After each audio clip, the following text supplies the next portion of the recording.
Hello, welcome pen friends. My name is Chris and I'm back with another ink profile. We are starting a whole new series. This is Ink Flight 24, the January 2019 edition.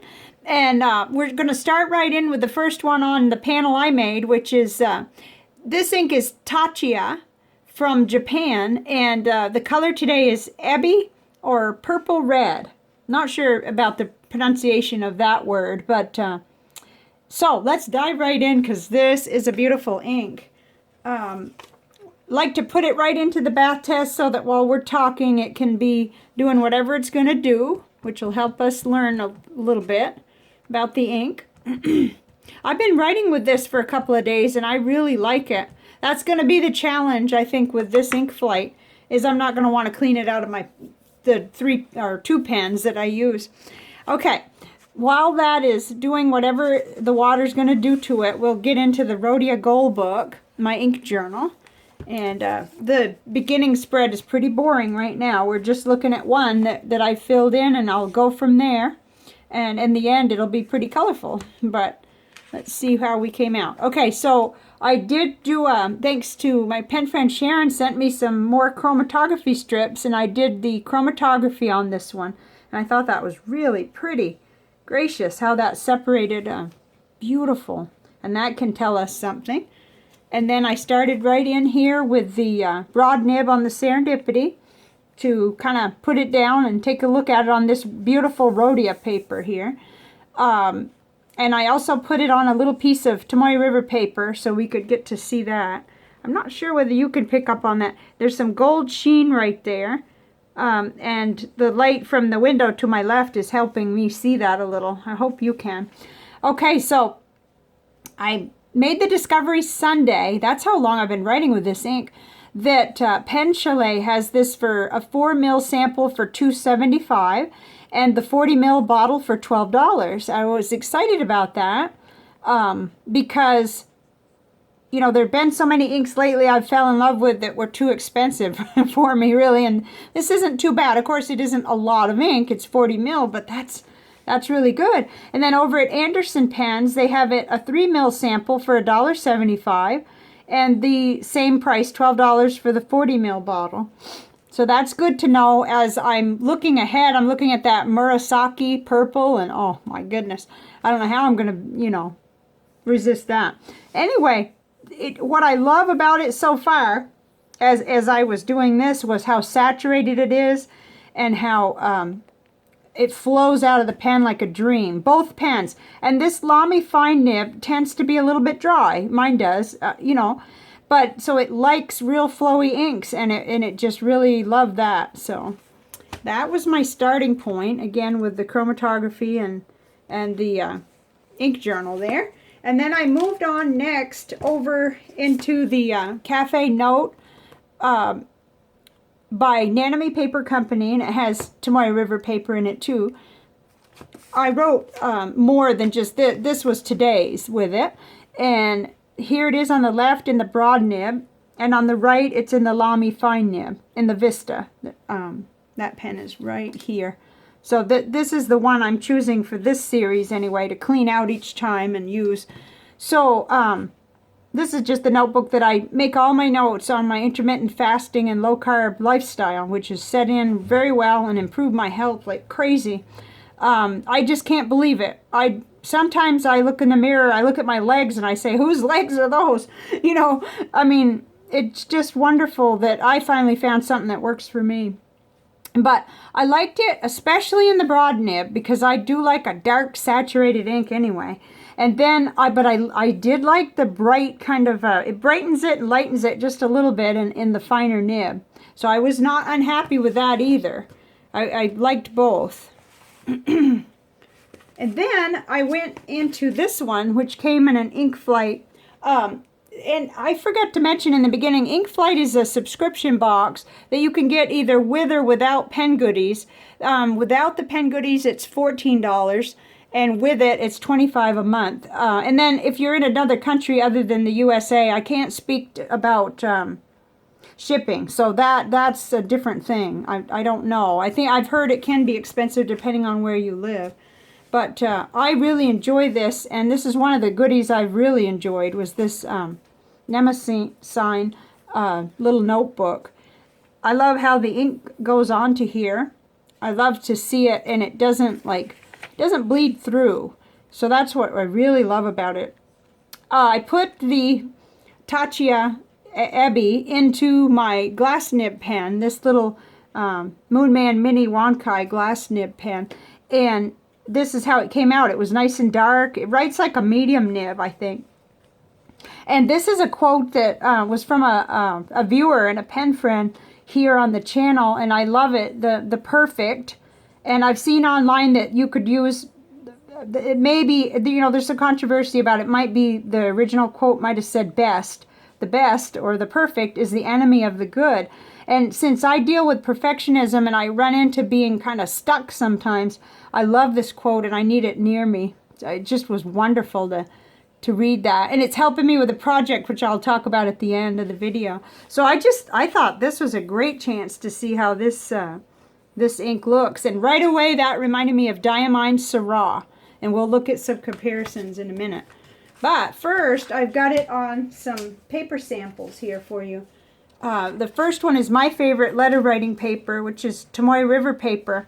I have the cream, but I also was gifted some white paper by a pen friend and viewer.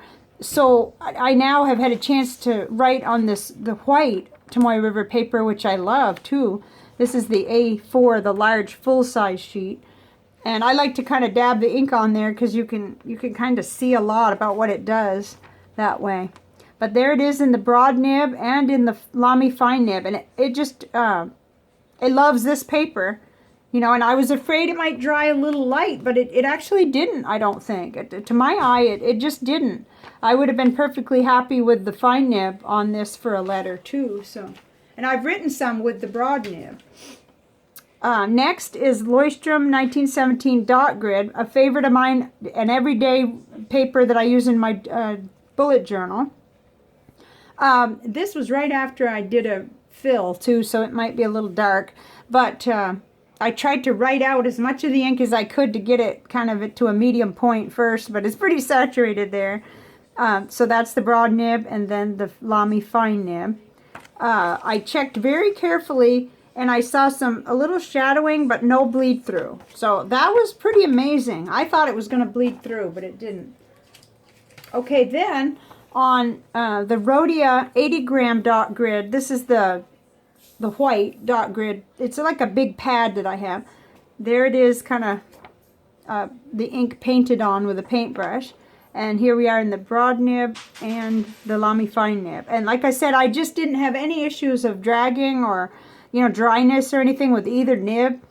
And I just love that. And I really attribute that to the ink because I've had other inks that didn't behave that way. And in this one anyway, the Lamy fine nib. So next would be Clairefontaine 90 gram French rule. And this is one that I'm warming up to this paper actually. I'll show you toward the end another purpose I found for that notebook. But I was, you know, really frustrated with it at first because the lines distracted me. But here it is in the broad nib, and here it is in the fine nib. And if you have followed me very long, you know that sometimes Clairefontaine paper bothers me unless I'm writing with a broad or a stub nib. And then there's enough ink coming out that, you know, I'm okay with it. But this taught me that sometimes it's just the ink. So here we go. You know, this ink in the fine nib was great on that paper. And then, last but not least, Office Depot College Ruled notebook. Great on here, and I had a concern that it might bleed through, but we're going to look on the back in a minute. Here's the broad nib and the fine nib. Okay, I can't detect any actual bleed through. I see some, you know, fairly heavy ghosting, I guess you could call it. I'm not sure whether you can see that or not, but I can. But it didn't bother me. And it didn't bleed through, and that's pretty miraculous. That's a pretty dark ink and a broad nib. Now, I want to explain that I did drop one of our paper samples. I dropped the CVS caliber paper. I did kind of think about that and deliberately dropped it because I think what we've learned about that paper is that mostly, I mean, it'll hold anything and it won't bleed through. I think the only ink that's ever bled through on that paper was Noodler's Blue Bonnet, Texas Blue Bonnet.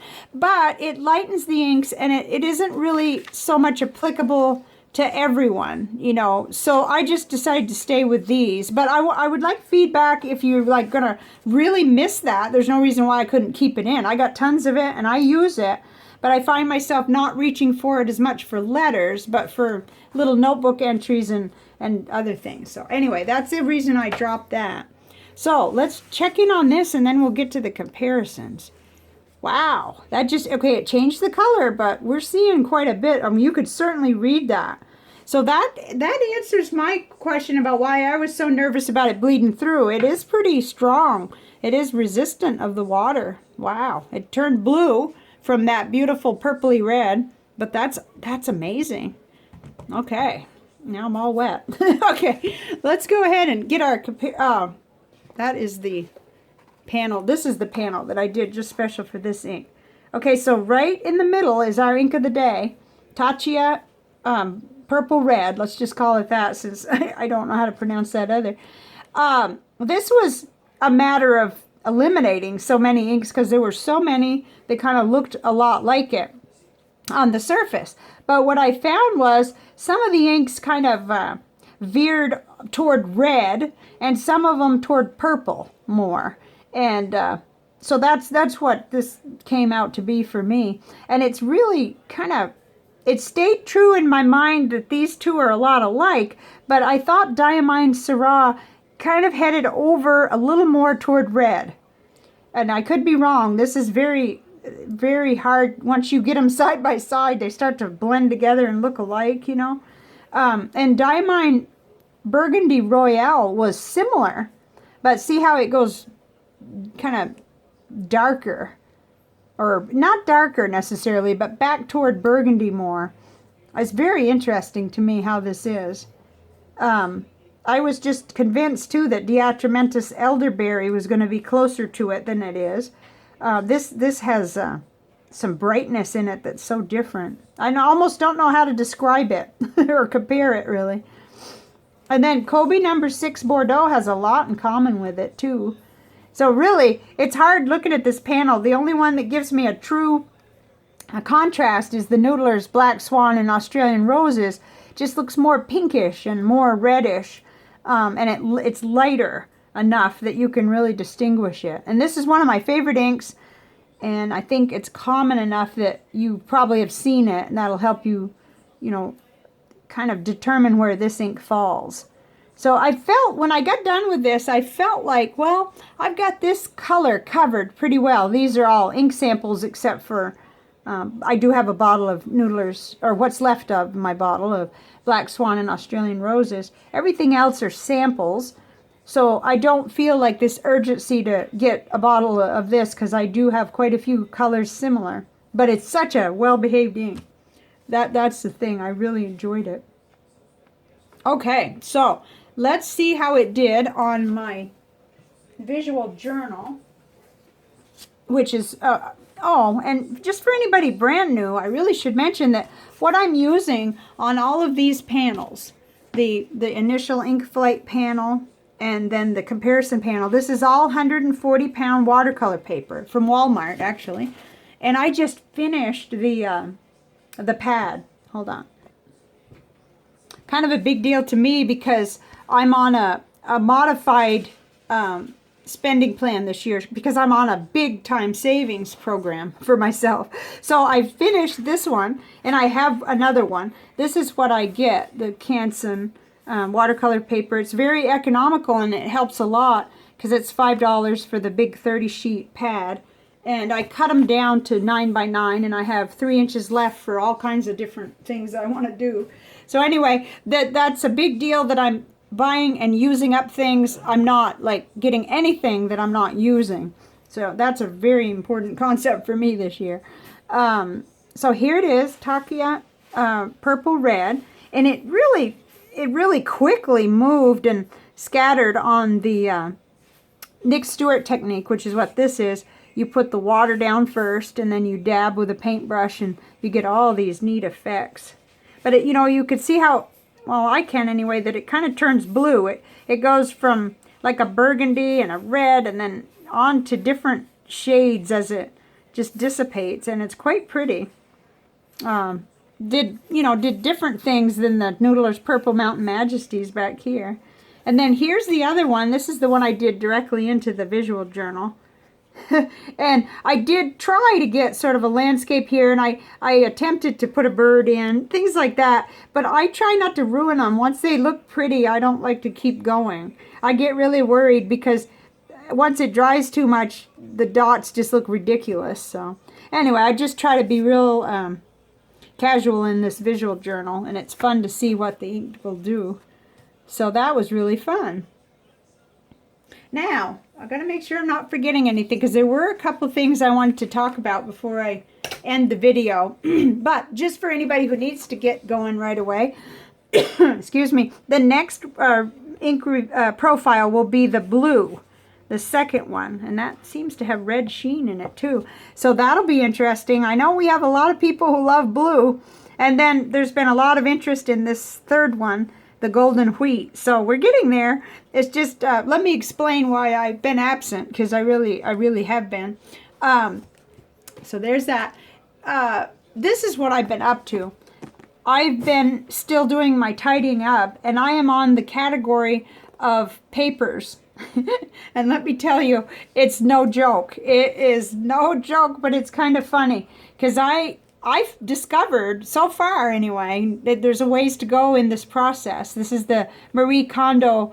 I've had this book a long time. I didn't quite get it till I saw her Netflix series, and it's just life-changing, and it is life-changing.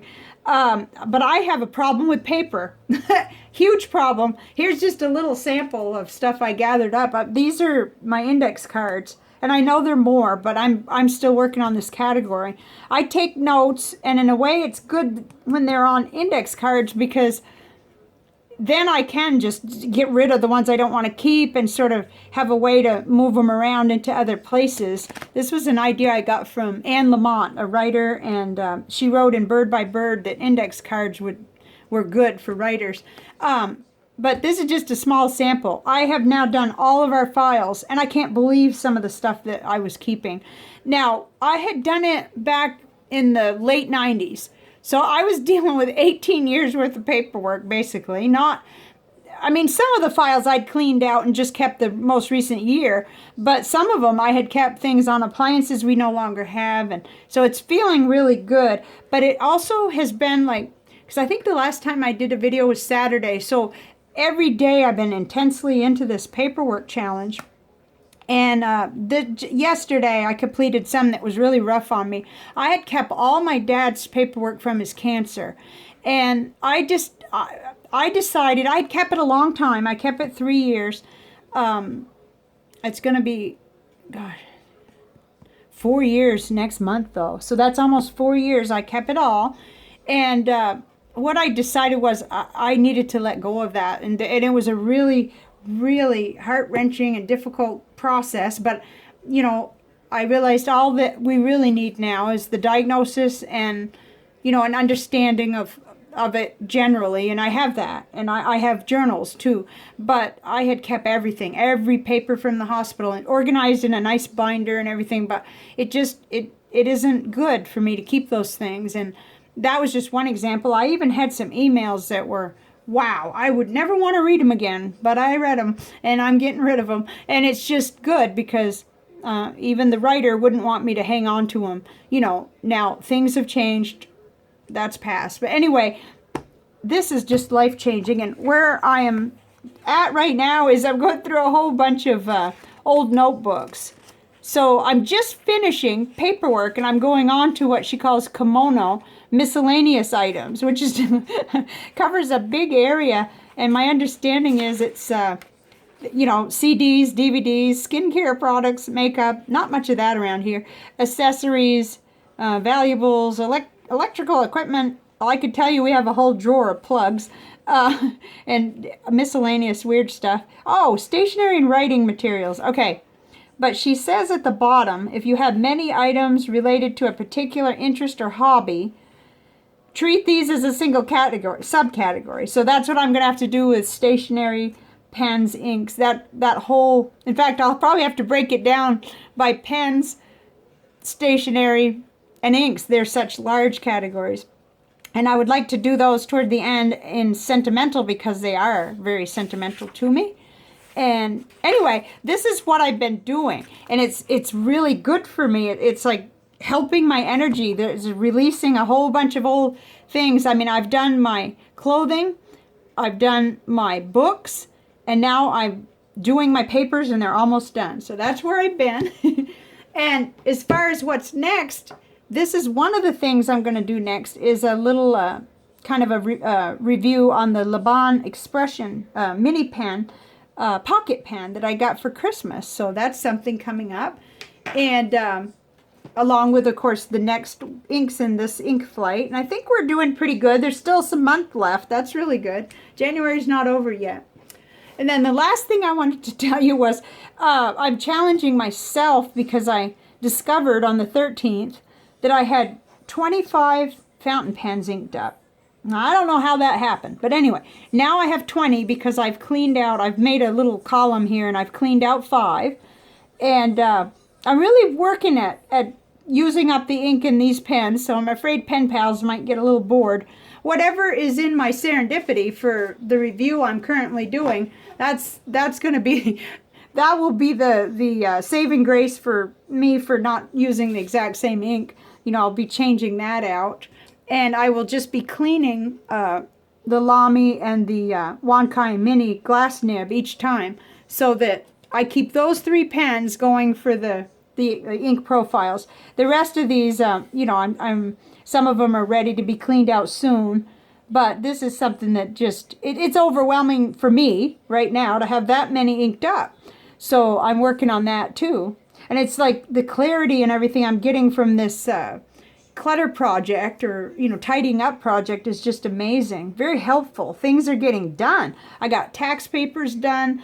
I got, you know, someone's birthday out the door on time. You know, lots of things where I was just so disorganized, but it's coming together. So that's a whole lot of a whole lot of off-topic blabbing. But anyway, I will be back soon with the blue ink profile, and I do look forward to that. I feel like I've had the purple red in the pens long enough. I'm not going to cry that I have to clean it out and start over with the blue. I'm satisfied. I've written with it like, I think, Sunday, Monday, Tuesday, Wednesday.